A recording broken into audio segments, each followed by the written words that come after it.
आदाब, नमस्कार। आप सभी को संदीपन का ढेर सारा प्यार। तो दोस्तों, शाम के बज चुके हैं 7, हम और आप हो गए हैं साथ। तो आइए करते हैं अनकही कहानियों की शुरुआत। दोस्तों, आज मैं आपको सुनाने जा रहा हूं पछतावा।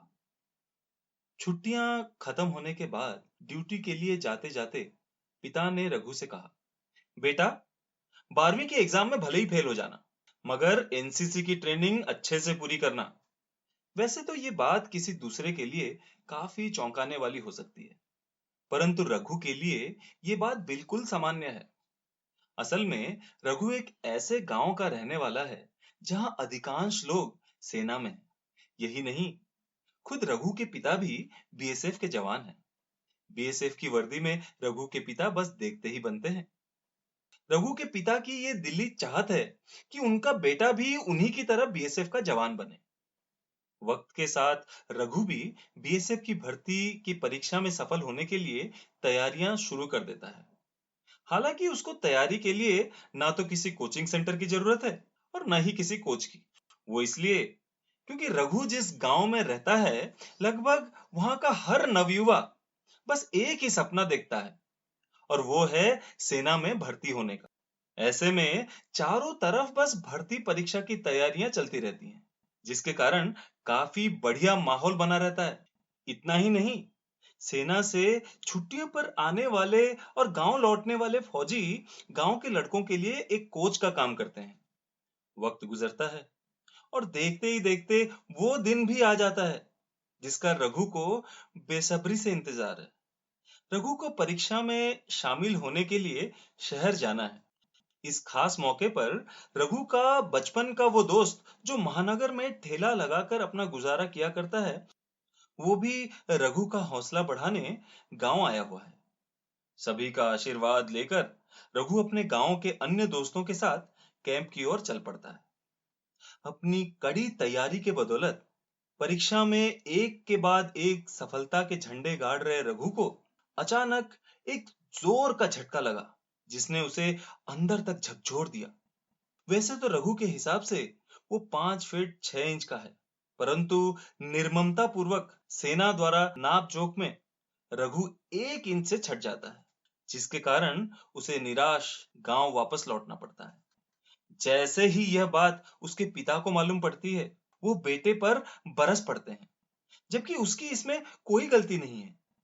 पिता की बातों से रघु बिल्कुल टूट जाता है।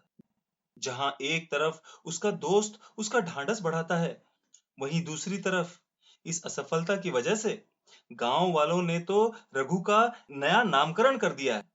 अब वे रघु को नाटे नाटे बुलाते हैं।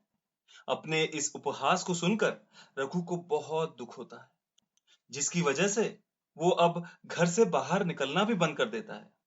एक तरफ इतनी बड़ी असफलता, उस पर पिता की डांट फटकार, और फिर गांव वालों से इस प्रकार का उपहास रघु सहन नहीं कर पाता और अपने दोस्त के साथ महानगर चला जाता है। गांव छोड़ते वक्त उसकी आंखों में एक जुनून है। इस जुनून के साथ वो महानगर में कदम रखता है, मगर कुछ ही दिनों में उसका जुनून पेट की आग के सामने फीका पड़ने लगता है। साथ लाए हुए सारे पैसे धीरे धीरे खत्म होने को है, लिहाजा अब तो गांव लौटने के सिवा दूसरा कोई चारा नहीं है।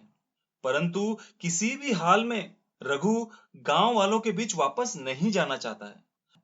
आखिरकार अच्छे खासे घर का होने के बावजूद रघु ठेले पर जूस और फल बेचने के लिए मजबूर हो जाता है। रघु ने छोटा काम जरूर अपना लिया है, परंतु उसके सपने आज भी आसमान छू रहे हैं। वक्त एक बार फिर करवट बदलता है और अपनी दिन रात की मेहनत से रघु महानगर का जाना माना फल व्यवसायी बन जाता है। जब ये बात उसके गांव वालों को पता चलती है, तो वे दांतों तले उंगलियां दबा लेते हैं। जो लोग उसे कभी नाटे नाटे कहने लगे थे, वे लोग ही आज उसे राघवेंद्र प्रताप सिंह कहकर बुलाने से नहीं हिचकते। गांव में आज राघवेंद्र का शानी कोई नहीं है। राघवेंद्र का 1 इंच का छोटा होना आज उसे जाने कितनी फीट ऊंचा कर गया है। कल तक उस पर हंसने वाले लोग आज उसके पैरों के धूल के बराबर भी नहीं है। आज उसकी इस सफलता की सबसे बड़ी वजह उसकी एक असफलता ही है। यदि वो बीएसएफ की भर्ती में इस तरह से छाटा न जाता, तो आज वह करोड़ों रुपए का मालिक नहीं बन पाता। पिता को भी आज अपने किए पर पछतावा हो रहा है। शायद उन्होंने अपने ही बेटे की परख करने में भारी भूल कर दी। दोस्तों, किसी एक क्षेत्र में असफल हो जाने का मतलब ये बिल्कुल भी नहीं है कि सफल व्यक्तियों जैसी काबिलियत हम में नहीं है। बल्कि किसी क्षेत्र में असफल होने की एक वजह यह भी हो सकती है कि हम उस क्षेत्र के लिए बने ही नहीं है, बल्कि हमारी मंजिल कुछ और ही है, जो शायद बड़े ही बेसब्री से हमारा इंतजार कर रही है। कई बार असफल हो जाने के बावजूद हमें सफलता की आस नहीं छोड़नी चाहिए। हमें अपनी मेहनत जारी रखनी चाहिए और अपने लिए नई मंजिल, नए अवसर तलाशते रहने चाहिए। तो दोस्तों, ये थी हमारी छठी कहानी। कल फिर मिलेंगे इसी समय, इसी जगह, अनकही कहानियों के साथ। खुश रहिए, सुरक्षित रहिए। नमस्कार।